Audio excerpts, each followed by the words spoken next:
Haleluya. Amin. Puji Tuhan, sahabat Shalom. Sahabat Shalom. Ya, Bapak Ibu, saudara-saudara yang dikasihi Tuhan, saya percaya bahwa setiap manusia, siapapun dia, apapun latar belakangnya, pasti menginginkan agar supaya hidupnya itu adalah hidup yang berbahagia. Semua orang pasti merindukan agar supaya kehidupan yang dia jalani itu penuh dengan kebahagiaan. Tetapi kalau kita mau jujur, kalau bicara tentang kebahagiaan, ya masing-masing orang bisa mendefinisikan tentang kebahagiaan yang sesungguhnya. Karena banyak orang yang memakai tolok ukur kebahagiaan itu dengan kesuksesan, sehingga dia beranggapan kalau dia sukses, usahanya maju, uangnya banyak, pasti dia akan menjadi orang yang berbahagia. Apalagi didukung dengan karirnya bagus, ya, keluarganya pun lengkap, rasanya hidupnya itu akan menjadi bahagia. Banyak orang yang melihat bahwa harta yang banyak, kekayaan dunia ini, pasti itulah yang menjadi jaminan sehingga orang bisa menikmati yang namanya kebahagiaan. Tetapi kita bisa melihat di sekitar kita, bahkan dunia sudah membuktikan akan hal itu. Ada begitu banyak orang-orang di dunia ini yang sukses, punya karir yang bagus, mereka hidup dalam kelimpahan, tidak ada kekurangan secara materi, bahkan mereka adalah orang-orang yang kaya. Tetapi ternyata hidupnya pun tidak bahagia. Kita bisa melihat ada begitu banyak contoh, ya, para seniman, para artis yang akhirnya membuat keputusan untuk mengakhiri hidupnya dengan cara-cara yang tidak terpuji atau dengan bunuh diri.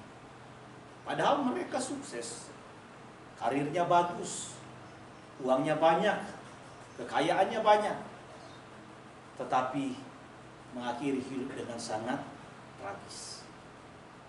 Kemarin pun saya menerima satu cuplikan video dari teman dari daerah Roksi.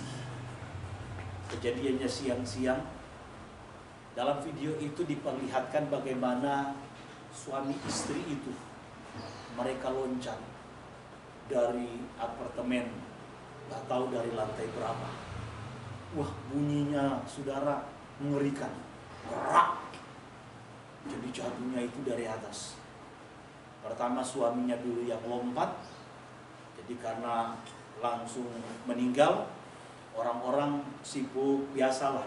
Kalau orang Indonesia kan kalau ada kejadian begitu pasti yang duluan diambil itu telepon. Bukan telepon polisi atau ambulans. Biasanya langsung bikin video. Nah, sementara mereka bikin video, mereka lihat ternyata istrinya juga ikut keluar dan melakukan hal yang sama. Ditelusuri, ternyata ini adalah yang punya toko, punya usaha, tetapi terlilit hutang yang tidak bisa mereka selesaikan.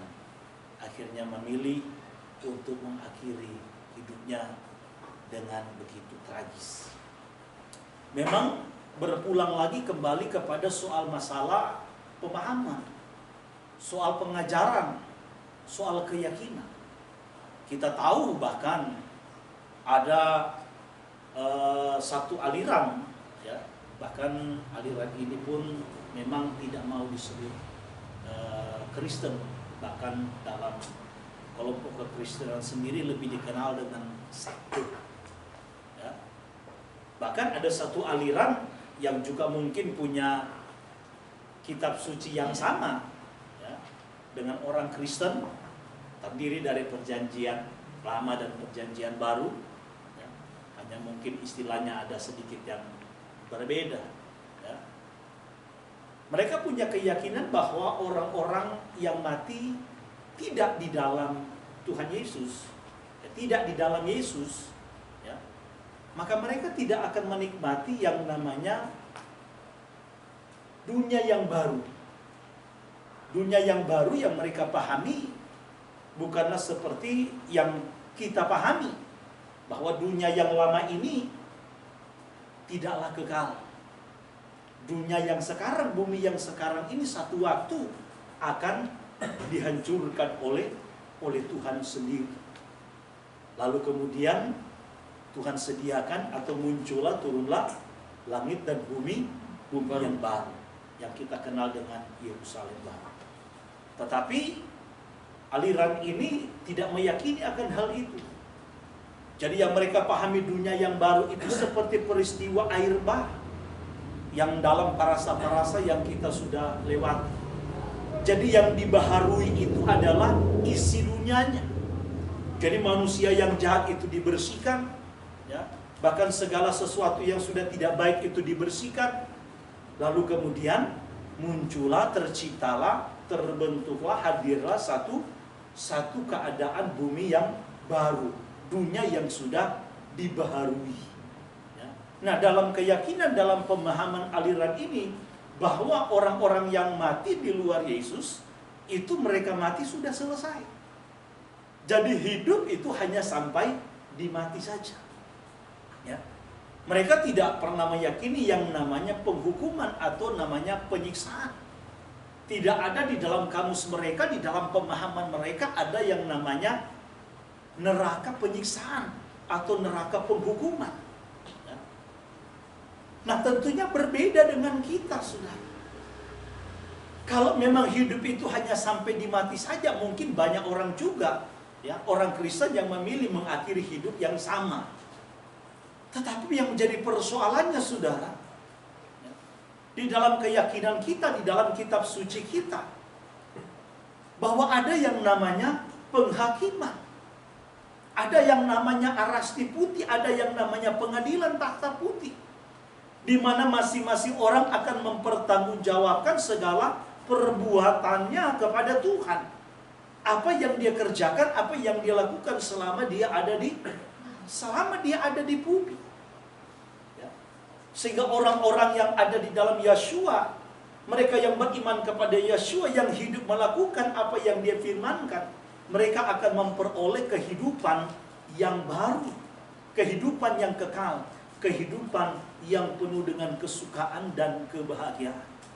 Tetapi mereka yang tidak di dalam iman yang benar kepada Yeshua HaMashiach, yang tidak taat melakukan apa yang dia firmankan, yang dia perintahkan, yang tidak lain, itu merupakan wujud isi hati daripada Tuhan Yeshua sendiri, maka mereka siap-siap akan menerima yang namanya penghukuman, ya. Mereka akan menerima yang namanya satu penghukuman, yang di sana hanya ada yang namanya tangisan dan penderitaan. Nah, itulah sebabnya saudara-saudara, kenapa hidup kita di dunia ini kita ibarat seperti para musafir. Kita sebenarnya hidup di dunia ini hanya sementara. Kita mempersiapkan diri bukan justru untuk membangun kehidupan yang ada di dunia ini, tetapi kehidupan yang akan datang. Kita tahu bahwa dunia ini hanya sementara. Kita tahu pun bahwa kehidupan kita di dunia ini paling juga berapa lama sih? Kita mau bertahan di dunia ini paling berapa lama? Sudah bagus kalau bisa mencapai umur 80-90 tahun. So, ini waktu yang tidak lama.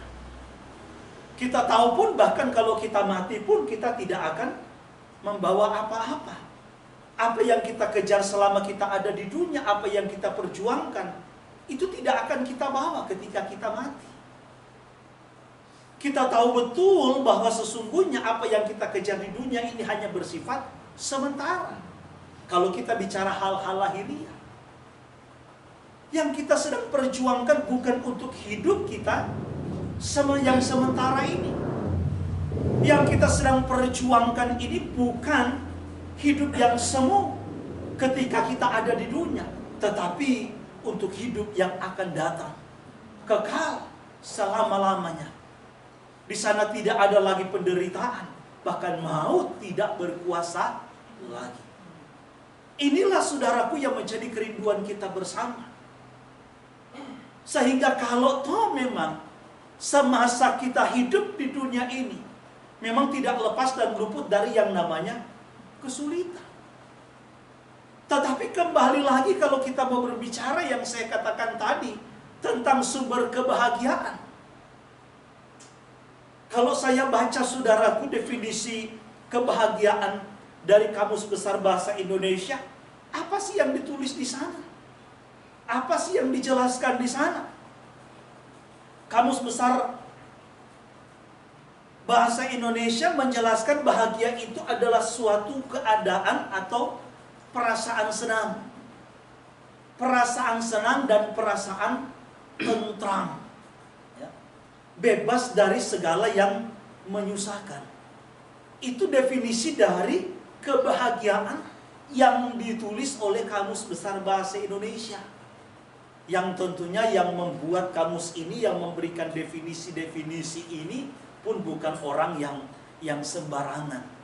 Ya. Ini orang cerdas, orang pintar, orang pemikir. Jadi kebahagiaan itu adalah suatu keadaan atau perasaan senang dan tentram, di mana tidak ada kesusahan. Nah, kalau kita bicara tentang kebahagiaan, selalu pasti kita akan hubungkan dengan yang namanya damai sejahtera. Itu pasti. Nah, arti damai itu saudaraku, itu tidak ada peperangan, tidak ada kerusuhan alias aman. Sejahtera itu artinya sentosa, artinya makmur, artinya selamat. Nah, jadi kalau kita melihat saudaraku definisi dari kebahagiaan ini, rasa-rasanya sih memang tidak mungkin kita akan peroleh suatu perasaan yang senang yang saya bilang tadi, ya, satu perasaan yang tentram tanpa ada kesukaran, tanpa ada kesusahan, nggak ada kerusuhan, nggak ada peperangan, nggak ada kecemasan, sentosa, lahir batin. Nah, rasa-rasanya untuk kita memperoleh kebahagiaan seperti ini, sesuatu hal yang sepertinya tidak mungkin. Tetapi hari ini dalam konteks yang kita baca, khususnya Yakub pasal 1, dari ayat yang kedua sampai ayat yang ketiga, ternyata kitab suci memberikan definisi yang berbeda. Bahkan yang saya mau katakan agak kontradiktif, agak bertentangan dengan justru apa yang didefinisikan oleh dunia. Saya mau tekankan dan tegaskan kepada kita sekali lagi saudara, bahwa ternyata definisi kebahagiaan menurut orang-orang dunia dengan definisi menurut Tuhan, menurut kitab suci itu berbeda. Tolong mari dibaca sekali lagi. Yakub pasal 1 ayatnya yang kedua dan ketiga.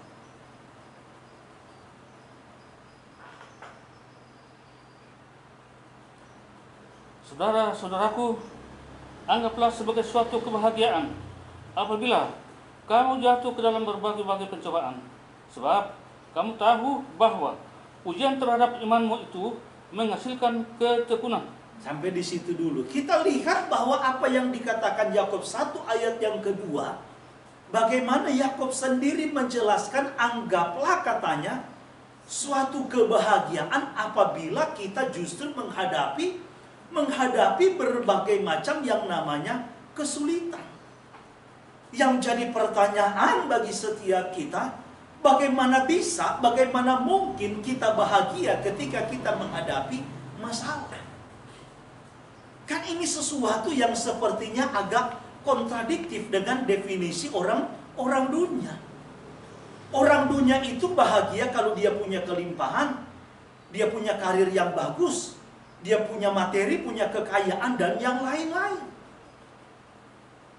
Tetapi apa yang dibilang oleh Rasul Yakub melalui suratnya di sini, anggaplah sebagai suatu kebahagiaan kalau kita justru memperoleh kesulitan. Kalau kita diperhadapkan kepada masalah. Nah, ini bukan berarti bahwa kalau kita mau bahagia berarti kita cari masalah. Kita buat masalah, kita bikin masalah. Nggak ada masalah pun kita cari masalah itu. Karena seolah-olah justru dalam masalah itu kita akan menikmati yang namanya kebahagiaan. Nggak begitu, saudara.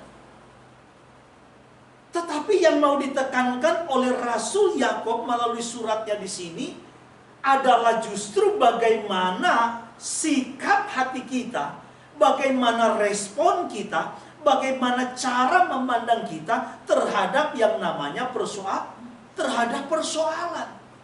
Berarti bisa nggak kalau kita sedang menghadapi masalah, kita sedang menghadapi kesulitan, kita sedang menghadapi satu problem, apapun itu bentuknya, bisa nggak kita bahagia?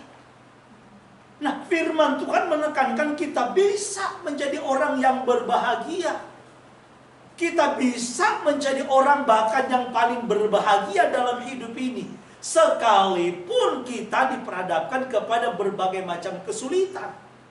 Apalagi dalam situasi-situasi sekarang. Dalam situasi pandemi virus COVID-19 ini.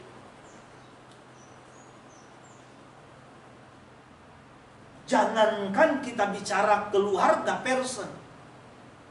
Secara bangsa pun, bangsa kita ini sudah mengalami yang namanya resesi. Dan itu pasti akan berdampak, saudara, kepada rakyat kecil, rakyat menengah. Yang saya katakan tadi, situasi sekarang ini dampaknya bukan cuma pengusaha yang kelas bawah, sampai kepada yang namanya pengusaha kelas atas pun merasakan dampak akan hal ini. Yang saya cerita tadi, ya, ini pun akibat dampak daripada COVID-19 ini, sudah. Banyak sekali perusahaan yang akhirnya gulung tikar. Banyak sekali karyawan yang mengalami PHK. Mau cari kerja sekarang ini begitu sulit. Sehingga sekarang tingkat pengangguran pun makin bertambah. Orang mau cari 100-200 ribu sekarang ini, saudara, enggak gampang. Tetapi firman Tuhan hari ini mau ingatkan kepada kita, mau sadarkan kepada kita, kita sesungguhnya bisa menikmati kebahagiaan sekalipun di dalam kesulitan, sekalipun di tengah-tengah tekanan, di tengah-tengah pergumulan, problema, dan persoalan. Jadi jangankan kita akan mengambil keputusan untuk mengakhiri hidup kita dengan cara-cara yang tidak terpuji. Untuk setiap orang yang mengenal akan kebenaran, setiap orang yang mengenal akan isi hati Tuhan, mengenal kitab suci, yang rajin membaca dan merenungkan firman Tuhan, jangankan saudara memilih untuk mengakhiri hidup dengan cara-cara yang tidak terpuji, bunuh diri dan yang lain-lain, menjadi orang stres saja, saudara, apalagi depresi. Itu jauh dari kehidupan anak-anak Tuhan yang senantiasa hidup selalu merenungkan akan firman Tuhan. Makanya kembali yang saya katakan tadi, yang ditekankan oleh Rasul Yakub di dalam Yakub 1 ayat yang kedua dan ayat yang ketiga, di sini adalah soal masalah respon kita, sikap hati kita di dalam melihat yang namanya kesulitan. Kita akan tetap menjadi orang yang berbahagia kalau kita melihat bahwa persoalan yang kita alami, kesulitan yang kita alami, itu justru untuk membentuk karakter kita. Justru itu untuk mendewasakan iman kita. Itu justru menyempurnakan ketaatan kita. Untuk melatih kita untuk melihat apakah benar-benar kita ini berpaut kepada Tuhan, berpaut kepada firman Tuhan, atau tidak. Jadi saudara-saudaraku yang dikasihi Tuhan, mungkin hal-hal yang datang dari luar, yang saya katakan tadi persoalan, kesulitan, ya. Mungkin hal-hal ini, hal-hal yang negatif ini datang untuk menghimpit kita. Tetapi saudara, hal yang negatif tadi yang menghimpit kita, jangan membuat justru respon yang kita keluarkan akibat daripada proses tadi itu justru hal-hal yang negatif. Ini yang tidak boleh. Justru sebaliknya yang harus kita tampilkan, yang harus kita munculkan adalah hal yang positif. Ketika kita menghadapi persoalan, menghadapi kesulitan, justru yang keluar dari mulut kita bukan persungutan, bukan perbantahan. Apalagi kita menyalahkan Tuhan. Kita menyalahkan hamba Tuhan. Seolah-olah gak pernah mendoakan kita, gak pernah melakukan kunjungan, gak pernah menopang kita. Akhirnya kita menyalahkan Tuhan dan jauh dari Tuhan, meninggalkan persekutuan-persekutuan, ibadah-ibadah seperti ini dan yang lain-lain. Nah, berarti respon yang kita munculkan, yang kita timbulkan itu adalah respon yang negatif. Seharusnya sekalipun hal yang negatif menghimpit kita, yang harus kita munculkan adalah hal yang positif. Berapa banyak orang ketika menghadapi kesulitan, dia justru bukan bersungut, dia bukan berbantah dengan Tuhan, tetapi justru dia bersyukur kepada Tuhan. Saya ingat ada cerita seorang hamba Tuhan ketika waktu dia mau pergi belanja, dompetnya itu ternyata waktu mau bayar, dompetnya itu ternyata udah hilang, udah nggak ada. Akhirnya orang itu nggak jadi belanja. Gak jadi belanja, saudara. Lalu kemudian dia pulang, dia berdoa kepada Tuhan dan dia bersyukur. Dia bilang, Tuhan, saya bersyukur, saya berterima kasih. Sekalipun dompet saya hilang, tetapi nyawa saya masih ada. Nyawa saya gak ikut hilang.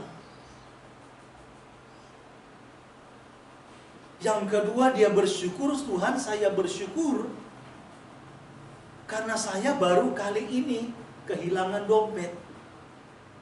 Baru satu kali, enggak tiap hari kehilangan dompet. Yang ketiga, dia bersyukur karena bukan dia yang justru mencuri dompet. Dompetnya yang dicuri orang. Tetapi bukan dia yang justru mengambil dompet orang. Padahal yang dia alami ini adalah hal yang negatif. Dia kehilangan dompet. Tetapi respon yang keluar dari persoalan yang dia dapat itu justru hal yang positif. Nah, orang kalau dia rajin membaca firman Tuhan, dia rajin merenungkan firman Tuhan, dalam persoalan sekalipun, dalam masalah sekalipun, dalam tekanan sekalipun, dia bisa melihat di dalamnya ada didikan Tuhan. Ada pembelajaran yang sedang Tuhan ajar, Tuhan latih dia. Sebagaimana Ifrim pasal yang ke-12 katakan, barang siapa kukasihi, dia akan kutegur, akan kuhajar. Jadi hajaran dan teguran Tuhan itu memang mungkin menyakitkan. Maka firman Tuhan katakan memang waktu hajaran itu datang, teguran datang, memang itu tidak mendatangkan kebaikan bagi kita. Artinya secara fisik, secara lahiriah tidak menyenangkan. Mungkin menyakitkan. Ketika kita difitnah orang misalnya, ketika kita dihina orang, ya, dan yang lain-lain, ketika kita kekurangan minta tolong sama orang pun gak ditolong, malah kita diceramain dan lain-lain. Secara fisik saudara memang tidak menyenangkan. Didikan itu memang mungkin menyakitkan. Tetapi kalau kita memberikan respon yang baik, kita melihat bahwa di dalamnya Tuhan turut bekerja untuk mendatangkan kebaikan bagi kita, maka di dalam persoalan sekalipun kita akan melihat bahwa di sana pun Tuhan sedang turut bekerja. Kenapa? Karena kita tahu sebagaimana Yakub katakan bahwa persoalan kesulitan itu justru untuk memurnikan iman kita, membentuk karakter kita, mendewasakan kita, dan membuat kita semakin sama seperti Yeshua HaMasiah. Kehidupan kita akan terus semakin disempurnakan. Jangan kita berpikir bahwa kalau kita ikut Yeshua, kita adalah orang-orang yang dipanggil bahkan dipilih oleh Tuhan, kita bebas dari persoalan. Parasa yang sedang kita baca bahkan sudah dari sahabat yang kemarin berbicara tentang kehidupan seorang Abraham. Dari namanya Abraham sampai dirubah Tuhan menjadi Abraham. Ini bukan tanpa kesulitan yang dia alami, bukan tanpa persoalan. Padahal Tuhan sendiri yang telah memilih dia. Tuhan sendiri yang panggil dia untuk keluar dari sanak saudaranya. Pergi, tinggalkan kampung halamanmu, tinggalkan sanak saudaramu. Ikut Tuhan tanpa tahu tujuan yang jelas. Itulah sebabnya saudara-saudaraku yang dikasihi Tuhan, kita harus betul-betul sadar apa sesungguhnya landasan utama kita, sehingga kita bisa menjadi orang yang menikmati kebahagiaan sekalipun akan ada banyak persoalan menghimpit kita. Sekalipun kita menghadapi berbagai macam tekanan, tantangan, tapi kita tetap akan menjadi orang yang berbahagia. Hal yang pertama sebagaimana yang sering kali kita baca dengarkan dalam setiap sharing, Yeremia pasal 9 ayat yang ke-23 dan 24, tolong paling dibaca. Ini hal yang paling mendasar saudara.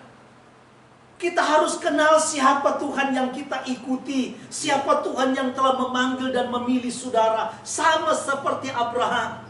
Kenapa dia berani mengambil langkah, mengambil satu keputusan untuk meninggalkan kampung halamannya, meninggalkan sanak saudara, menuju ke satu tempat yang tidak tahu. Dia sendiri belum jelas Tuhan mau bawa saya kemana. Sampai waktu dia menginjakkan kaki di negeri Kanaan, Tuhan bilang, negeri ini akan aku berikan kepada keturunan. Abraham berani melangkah saudara, meninggalkan kampung halamannya, meninggalkan sanak saudaranya, karena dia kenal siapa Tuhan yang telah memanggil dia, yang telah memilih dia. Itulah sebabnya saya selalu ingatkan kepada kita, penting sekali kita harus kenal kita ini menyembah kepada Tuhan siapa, namanya siapa, pribadinya seperti apa. Tolong mari dibaca Yeremia 9 ayat 23 dan 24. Beginilah firman Yahweh, janganlah orang bijaksana bermegah karena kebijaksanaannya, janganlah orang kuat bermegah karena kekuatannya, janganlah orang kaya bermegah karena kekayaannya. Tetapi siapa yang mau bermegah, baiklah bermegah karena yang berikut, bahwa ia memahami dan mengenal aku, bahwa Akulah Yahweh yang menunjukkan kasih setia, keadilan, dan kebenaran di bumi.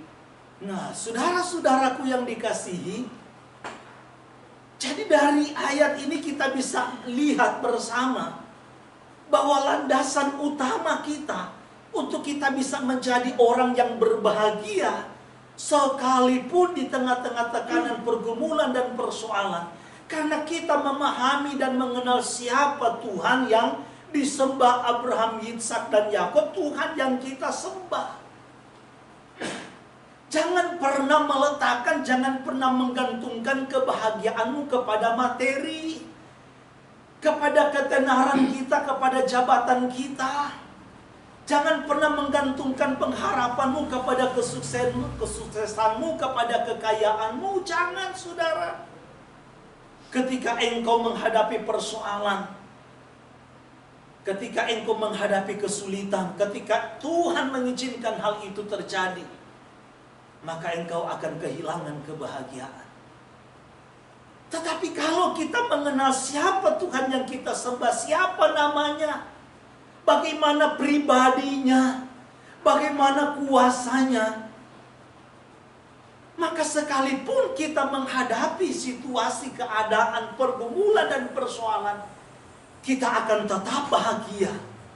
Kita tetap akan bersuka cita. Kita tetap akan bersyukur. Karena kita tahu Dia yang berfirman, Dia tidak pernah meninggalkan saudara dan saya. Amin. Dia yang berfirman, Dia yang berjanji. Dia adalah Tuhan yang setia. Dia tidak pernah mengingkari janjinya. Maka kita harus tahu yang ditulis di dalam kitab suci itu janjinya seperti apa. Apakah janjinya bersyarat, apakah tidak?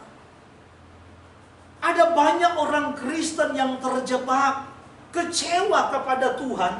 Kenapa?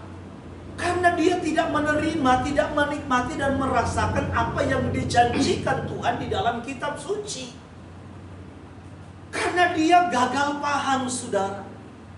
Dia beranggapan bahwa janji yang Tuhan berikan kepada umatnya, kepada orang yang percaya kepada Dia, itu janji tanpa syarat. Ini keliru, saudara. Janji Tuhan di dalam kitab suci itu adalah janji yang bersyarat. Dari Kejadian sampai Wahyu, janji Tuhan itu adalah janji yang bersyarat. Janji yang bersyarat itu, saudaraku, hampir mirip dengan bahasa kitab suci bilang tabur tuai. Apa yang kamu tabur, itu yang kamu tuai. Jadi ketika Tuhan memberikan janjinya kepada umat yang percaya kepada Dia, kepada Abraham, kepada Yitzhak, kepada Yakub, bahkan kepada keturunan Yakub yang akhirnya bernama Israel, itu ada syaratnya. Aku akan mengangkat engkau dari segala bangsa, engkau menjadi harta kesayanganku, menjadi biji mataku. Apalagi kalau kita baca yang namanya Ulangan pasal 28 ayat 1. Wah, janjinya banyak sekali. Ini diklaim dipegang oleh orang Kristen. Mereka lupa bahwa janji itu bersyarat. Ayat 1 bilang apa? Jika engkau baik-baik mendengarkan suara Yahweh Elohimu dan melakukannya dengan setia. Lu boro-boro lakukan setia, lakukan aja kagak. Terus menuntut supaya Tuhan memenuhi janjinya. Ini salah kaprah, saudara. Orang Kristen beranggapan bahwa Yesus itu katanya sudah mati. Dia datang dalam kemiskinan supaya kita hidup dalam kelimpahan, dalam kekayaan.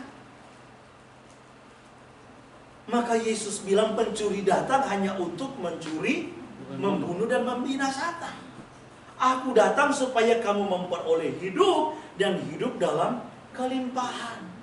Lihat konteks, saudara. Konteks Yohanan 10, Tuhan sedang berbicara perumpamaan antara dia sebagai gembala dan umat yang percaya, Israel yang percaya itu sebagai domba. Jadi kalau Yeshua sebagai gembala, maka domba gembalaannya itu pasti tidak akan kekurangan, hidup kelimpahan. Maksudnya karena domba makannya pasti tersedia. Rumputnya nggak akan dikasih rumput kering, apalagi kagak ada rumput. Rumputnya pasti melimpah, sudah. Mereka pasti akan menikmati makanan itu. Yeshua nggak sedang berbicara tentang kekayaan, kelimpahan secara materi, tidak. Yeshua justru mengajarkan jangan kumpulkan harta di bumi, tetapi kumpulkanlah harta di sorga. Sebab kalau kumpulkan harta di bumi, justru bisa berkarat, dimakan rayap, dicuri dan lain-lain. Kumpulkan harta di surga. Yeshua ajarkan apa? Memberikan warning. Hati-hati. Sebab di mana hartamu berada, di situ juga hatimu ikut. Jadi Yeshua sedang tidak bicara kelimpahan materi dunia, harta duniawi, tidak.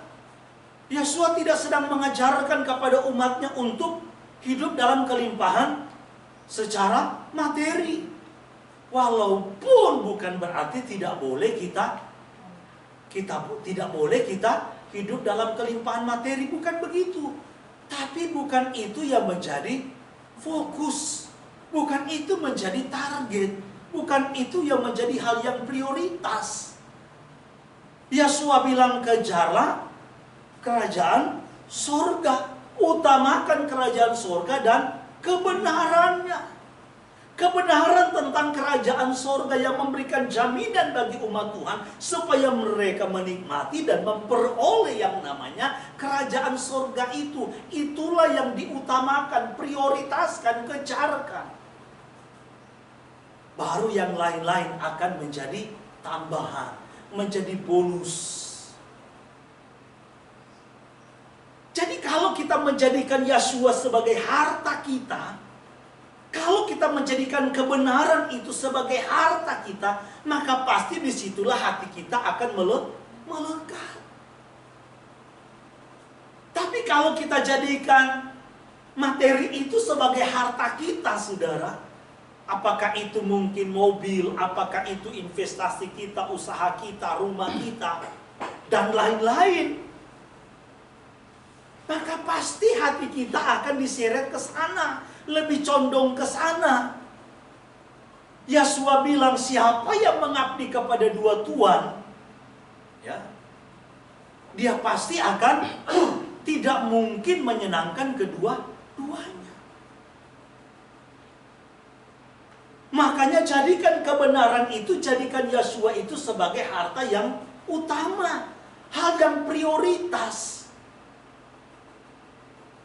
Nah, di dalam Yeremia tadi pasal 9 ayat yang ke-23, jangan pernah gantungkan, jangan pernah jadikan harta itu, kesuksesan itu, jabatan itu, kepintaran itu, kekayaan itu sebagai sumber kebahagiaan. Tetapi kalau engkau mengenal siapa aku, kata Tuhan, engkau memahami isi hatiku, maka engkau akan menjadi orang yang berbahagia. Sehingga sekalipun kita di tengah-tengah kesulitan, kita masih bisa tersenyum.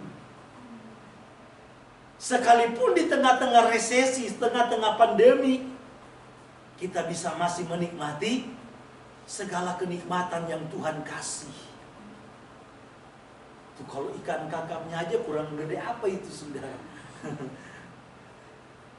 Kalau mau dipikir, ya, Waduh, Pak Gembala, penuai cuma di Jagakarsa persembahannya berapa ya? Tapi kok ikannya gede? Jangan-jangan korupsi kali, kan gitu ya.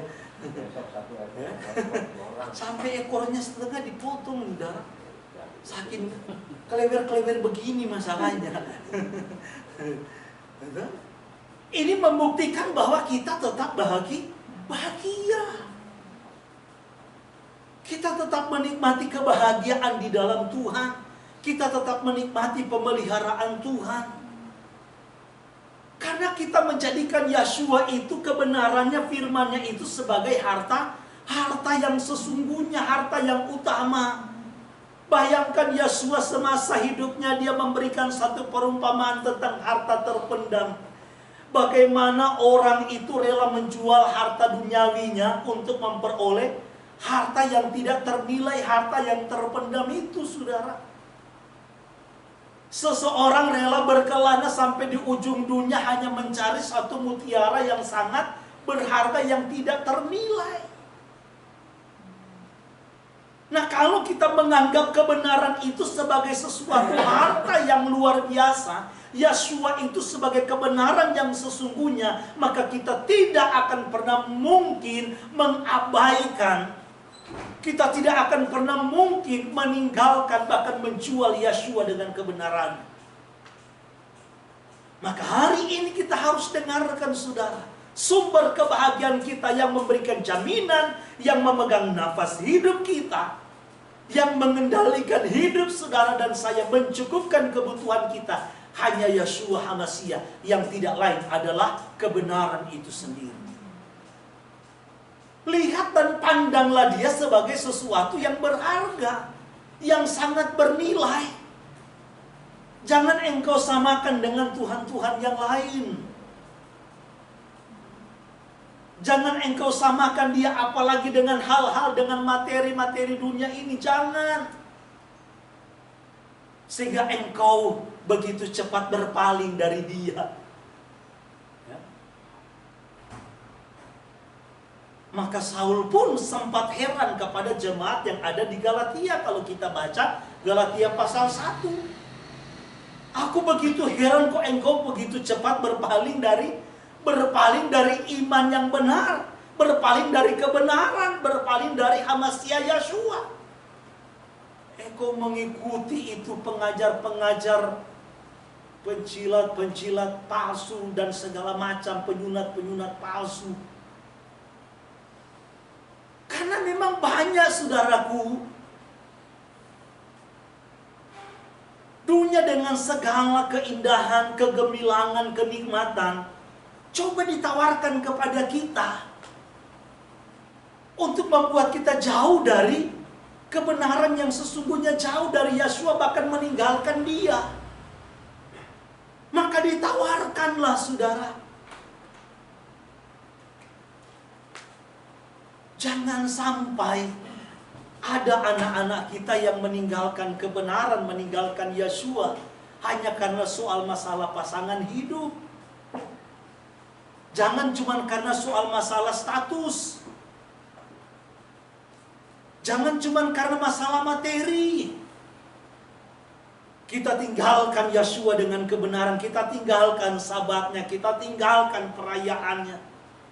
Hanya untuk kenikmatan sesaat, sudah. Saya ingat dulu kita punya teman, ya, si siapa, On Demand Day. Ada sih. Ada sih. Ya. Waktu ada acara mikve pemeteraian, saudara, ya, mikve pemeteraian, acara baptis. Waktu itu si Lemboya, ya, si Onta, Lemboya. Jadi dari awal dia sudah mohon-mohon, Pak Gem, saya mau dimeteraikan, saya mau baptis.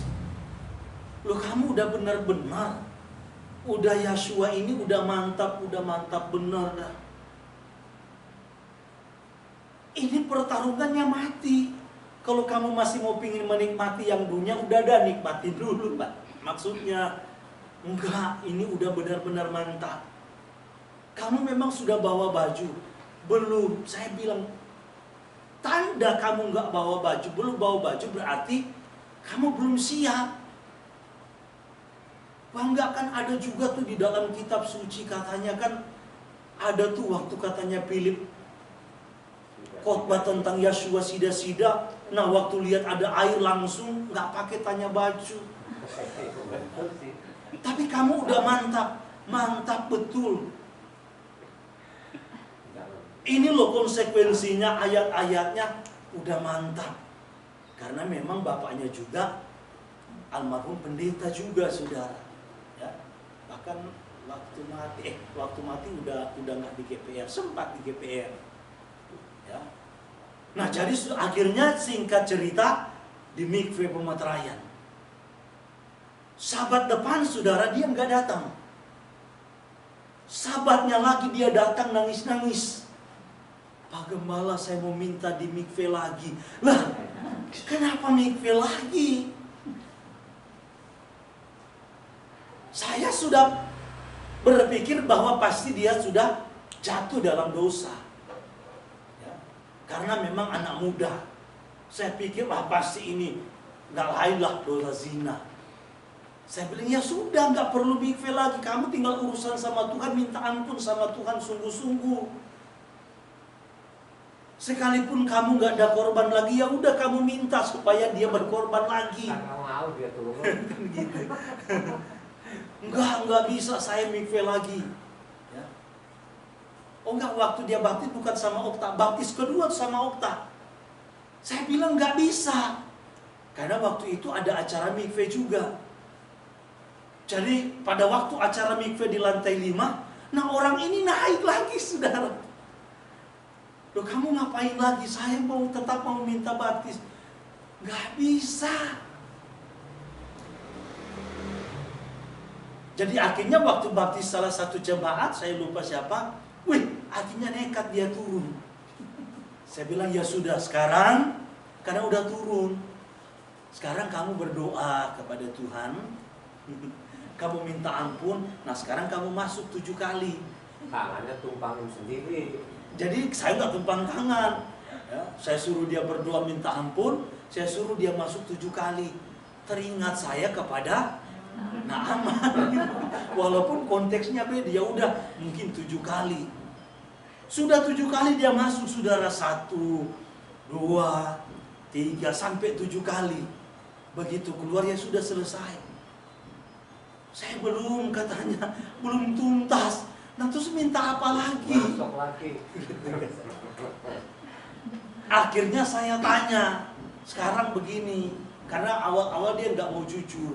Kenapa kamu sampai ngotot meminta mikve lagi? Karena waktu Sabat kemarin dia tidak datang, dia pergi ke salah satu gereja yang cukup terkenal di Indonesia, termasuk apalagi di Jakarta. Dia ditawarkan untuk kasih pekerjaan sama seseorang yang berjemaat di gereja situ. Tapi syaratnya dia harus dibaptis di gereja situ. Jadi akhirnya karena untuk mendapatkan pekerjaan itulah, memperoleh pekerjaan itu, dia rela dibaptis lagi di Meterai dengan nama yang kita sudah tinggalkan itu, dengan nama yang asing. Kenapa saudara? Hanya karena soal dijanjikan. Saya tanya terus, kamu sudah kerja sekarang? Belum. Coba, apa nggak apes-nyapes itu saudara? Ya. Jadi banyak orang saudaraku rela meninggalkan kebenaran, rela meninggalkan Yeshua hanya karena hal-hal materi. Hanya karena kenikmatan dunia yang sebenarnya hanya sifatnya sementara.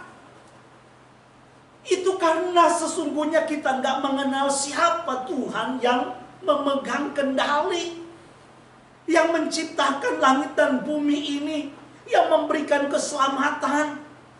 Padahal Roma 8 ayat 32 sendiri pun bilang, tolong Pak Rende baca.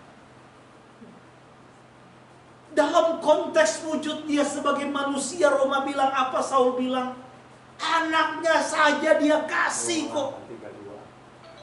Apalagi cuman kebutuhan kita. Anaknya saja dia berikan. Roma 8 ayat 32. Ia yang tidak menyayangkan anaknya sendiri, tetapi yang menyerahkannya bagi kita semua, bagaimanakah mungkin ia tidak mengaruniakan segala sesuatu kepada kita bersama-sama dengan dia? Nah, anaknya saja saudara, dalam wujud manusia, dia kasih. Kalau kalimat lain pakai lagi kan, anak yang kukasih, kukasihi. Jadi ibaratnya ini anak paling sayang-sayang kalau kita sebagai orang tua. Ya. Karena memang dalam konteks seperti ini banyak memang orang yang membedakan betul antara Yeshua itu dengan Bapa. Ya, bahkan sekarang ini sudah ada ya beberapa kelompok di seputar pengagum nama kudus ini yang memang tidak mau menyembah kepada Yeshua karena dia putra. Kenapa? Karena putra bilang sembahlah Bapa. Karena putra bilang dia yang mengutus aku lebih besar. Ya. Karena memang sangat sulit ya memahami tentang ehadnya Elohim itu, ehadnya Tuhan itu, kalau kita nggak bisa menempatkan kapan dia berbicara sebagai anak manusia, kapan hakikat dia berbicara konteks dia sebagai Elohim itu sendiri. Nah, kalau dua hal ini kita nggak bisa bedakan, ya memang sulit. Makanya orang sungguh heran. Nggak mungkin Yeshua itu Tuhan. Karena Tuhan kok bisa mati. Nggak mungkin Yeshua itu Tuhan. Karena dia ternyata bisalah lapar. Dan yang lain-lain. Itulah sebabnya saya selalu ingatkan kepada kita. Mari kita lihat kitab suci ini, kita baca kitab suci ini secara menyeluruh supaya kita dapat melihat ya Yeshua itu secara utuh. Ya. Saudara nggak bisa buat satu kesimpulan, saudara tidak bisa buat satu hipotesa kalau misalnya saudara nggak tahu keseluruhan jalan cerita.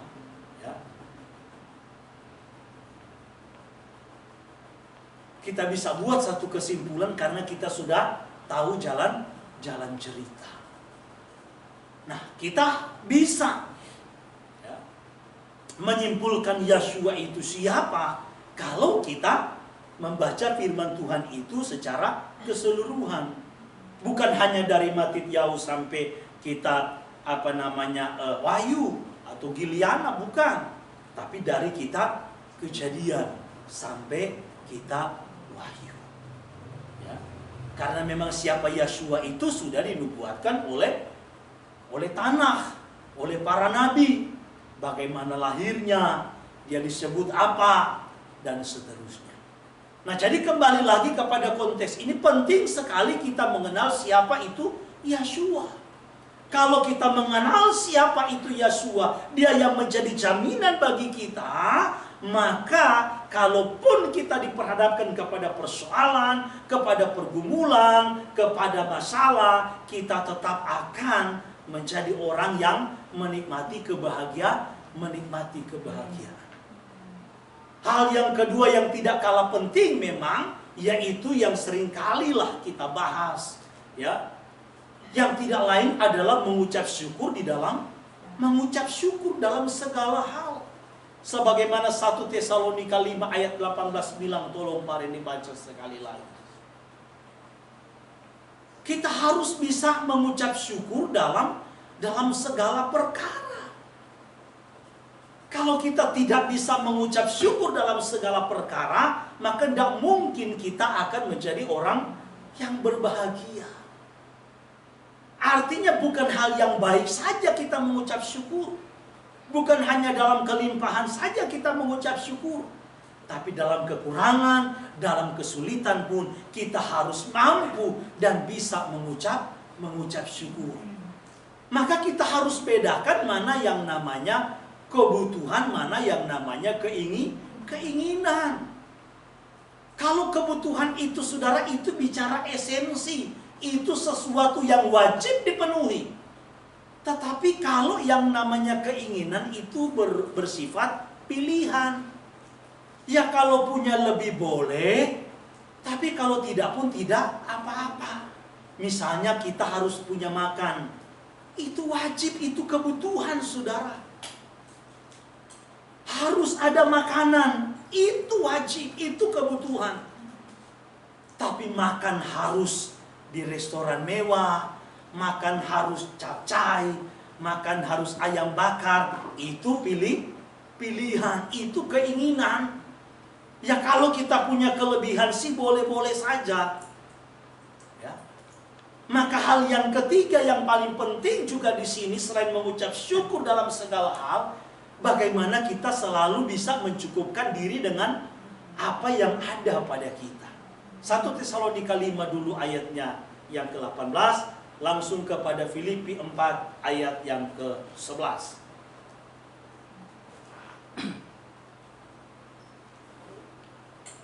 Mengucap syukurlah dalam segala hal, sebab itulah yang dikehendaki Elohim di dalam Masiah Yesua bagi kamu. Ya, Filipi 4 ayat yang ke-11. Jadi yang Tuhan inginkan kepada kita adalah bagaimana kita dapat menerima segala keadaan, segala situasi dengan ucapan syukur. Apapun yang kita peroleh, mari kita mengucap syukur kepada Tuhan. Besar kecilnya, sedikit banyaknya, harus belajar mengucap syukur supaya kita tetap menikmati yang namanya kebahagiaan. Kalau tidak repot, saudara. Maka ayatnya yang ke-10 dari Filipi 4, dari 10 aja sampai 12. Aku sangat bersuka cita di dalam Yahweh bahwa akhirnya pikiranmu dan perasaanmu bertumbuh kembali untuk aku. Memang selalu ada perhatianmu, tetapi tidak ada kesempatan bagimu. Kukatakan ini bukanlah karena kekurangan, sebab aku telah belajar mencukupkan diri di dalam segala keadaan. Aku tahu apa itu kekurangan dan aku tahu apa itu kelimpahan. Dalam segala hal dan dalam segala perkara tidak ada sesuatu yang merupakan rahasia bagiku, baik dalam hal kenyang maupun dalam hal kelaparan, baik dalam hal kelimpahan maupun dalam hal kekurangan. Segala perkara dapat kutanggung di dalam Dia yang memberi kekuatan kepadaku. Nah, jadi sekali lagi inilah yang dikatakan oleh Saul kepada jemaat yang ada di Filipi. Saul bilang, aku bersuka cita, aku berbahagia. Saul menulis surat kepada jemaat di Filipi, bukan dia lagi di pinggir pantai. Lagi santai, di kursi panjang selonjoran sambil di pinggir ada kopi misalnya, ya, sama kue ringan. Saul menulis surat ini, saudaraku, dia bilang aku bersuka cita, aku bahagia, aku tahu apa itu kekurangan, aku tahu apa itu kelimpahan. Bukan ketika dia sedang lagi menikmati kenikmatan dunia, keindahan dunia, kesenangan dunia, tetapi dia lagi dalam penjara.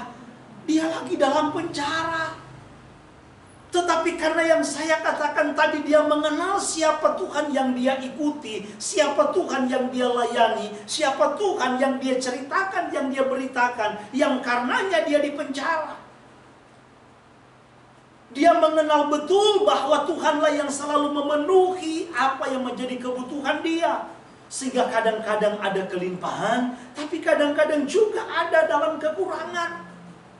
Tapi karena dia mengenal siapa Tuhan yang dia sembah, dia bisa bilang, segala perkara dapat aku tanggung. Dengan kata lain, aku bisa bersuka cita kok, aku bisa berbahagia dalam segala perkara. Karena Yeshua yang dia layani, Yeshua yang dia beritakan, dialah sumber kebahagiaan yang menguatkan Rasul Saul. Sehingga di dalam penjara sekalipun dia bisa bersuka cita dan dia bisa berbahagia. Nah, ini penting bagi kita, saudara. Ya. Ini penting bagi kita. Makanya belajar memenuhi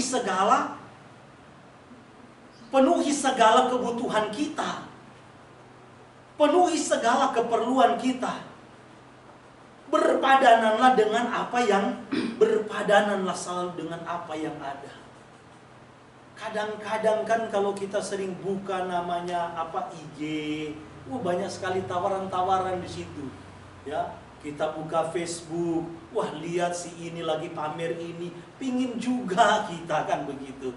Ya, aduh enak banget ya, kita kayaknya makan nasi sama singkong tumbuk. Aduh kayaknya pingin sekali seperti yang ini kan. Ya, makanya jangan heran saudara. Ya, kalau ya benar juga sih. Kan kita nggak tahu keadaan jemaat. Jadi ikannya ntar nggak usah diposting. Kasihan kalau jemaat yang mungkin dia makannya cuma nasi doang di rumah kan. Lihat, enak banget ya mereka gitu kan. Kan kita nggak tahu apakah mereka sekarang ini makan pun masih terpenuhi. Ya, bansos masih lancar. Ya, artinya kan beras masih ada. Memang saudara, benar. Tergantung kita kok. Ya, tergantung kitanya. Ya, persoalannya keinginan kita mau seperti yang lain. Lihat Facebook, aduh pingin juga sih jalan-jalan seperti mereka di sana. Pingin punya ini, pingin punya itu. Pingin. Tapi apa daya. Ya. Kita harus tahu harga kita itu seberapa nilainya. Kita tahu bahwa kita ini mulia di hadapan Tuhan. Kita ini berharga di mata Tuhan. Sehingga kita nggak pernah kecil hati sekalipun kita pas-pasan, bahkan mungkin kekurangan kita tidak menikmati dan memiliki seperti apa yang dimiliki oleh orang dunia pada umumnya. Tetapi karena kita tahu nilai kita, harga kita di hadapan Tuhan, kita bernilai dan berharga, maka kita akan tetap bersuka cita. Kita bahagia. Maka hari-hari ini saudaraku, saya selalu mengingatkan kepada kita, belajar selalu berpadanan dengan apa yang ada. Berarti kan kalau hari ini ikannya besar, ya berarti Pak Gembala aman. Dan begitu. Kayaknya kontrakan Pak Gembala masih aman tuh, ikannya aja gede. Kalau besok bawa teri, terus terinya dibagi cuma satu orang satu potong, ini ya, kayaknya Pak Gembala udah perlu bantuan gitu. Ya. Nah, jadi kembali lagi, ini penting. Jangan seperti kalau di orang-orang pengusaha Manado itu kan rata-rata kebanyakan kalah bersaing sama orang Jawa. Maka di Manado sekarang itu khususnya perdagangan, ya boleh bilang ekonomi, banyak yang dikuasai oleh orang Jawa. Kalau Manado itu saudaraku ada pepatah istilah bilang lebih besar apa? Lebih besar pasak daripada tiang. Lebih banyak justru pengeluarannya daripada pemasukan, saudara. Ya. Lebih banyak pengeluaran daripada pemasukan. Ini yang bahaya. Ini yang gak bisa berpadanan dengan apa yang ada. Lalu kalau kita misalnya dalam kesulitan, dalam persoalan, mau salahkan siapa? Hari ini saya kembali lagi mau ingatkan kepada kita, ya, karena kalau kita kembali kepada Parasa, ya, Sodom dan Amora, saya sudah sering jelaskan, bahkan dalam sharing Pak Tara pun sering sekali angkat bagaimana orang benar itu di tengah-tengah orang yang tidak benar itu begitu menderita, ya, menderita ya karena memang mungkin dihina, difitnah, diledek, dan lain-lain. Yang orang lain mencuri, korupsi, berzina itu dianggap biasa. ambil bukan haknya dia, tetapi orang benar tersiksa dengan keadaan seperti itu. Tetapi percayalah saudara, kebenaran itu akan muncul seperti fajar. Percaya sebagaimana yang sudah ditulis oleh kebenaran firman Tuhan. Akan ada waktunya di mana orang fasik itu akan dihukum dan orang benar akan menikmati kebahagiaan. Itulah sebabnya saudaraku, jadilah seperti Habakuk. Dia katakan dalam Habakuk 3 ayat 17 tadi apa? Sekalipun katanya pohon ara tidak berbunga. Kemudian apa? Pohon anggur tidak berbuah. Apalagi zaitun pun tidak berbuah. Kambing domba pun dihalau dari kurungan. Sekalipun saudaraku dalam keadaan susah sekalipun, tapi Habakuk bilang apa? Aku akan beria-ria, aku akan bersorak-sorai di dalam Yahweh Elohim yang adalah sumber kekuatanku, sumber kebahagiaanku, sumber kesenanganku, sumber kegiranganku. Amin saudara. Amin. Jadi hari ini dan seterusnya kita akan menjadi orang yang berbahagia. Kita akan tetap menjadi orang yang selalu mudah tersenyum. Jangan senyum-senyum sendiri saudara. Ya, menjadi orang yang sepertinya enjoy menghadapi segala keadaan dan situasi. Kenapa? Karena kita tahu mungkin kita tidak punya apa-apa seperti orang di luar sana. Bahkan mungkin kita mengalami kekurangan, keterbatasan. Tetapi karena Yahweh Besem Yeshua HaMashiach adalah sumber kekuatan kita, maka kita tetap akan bersuka cita dan berbahagia. Jadikan Yeshua dan kebenarannya sumber kebahagiaan kita, maka kita akan menjadi orang-orang yang paling beruntung dalam hidup ini. Karena firman Tuhan katakan Tehillim 1 dari ayat yang 1 dan seterusnya, yang berbahagia adalah orang yang membaca dan merenungkan firman-Nya, melakukan firman-Nya. Ketika kita memahami isi hati dan kehendak Tuhan, maka kita akan menjadi orang yang paling beruntung di dalam hidup ini. Tuhan kiranya memberkati kita semua. Biarlah Midras khotbah hari ini boleh memberikan kekuatan, mendorong, memotivasi kita untuk semakin cinta kepada Yeshua, cinta kepada kebenarannya, supaya kita boleh menikmati kebahagiaan yang hakiki. Tuhan memberkati kita semua. Mari kita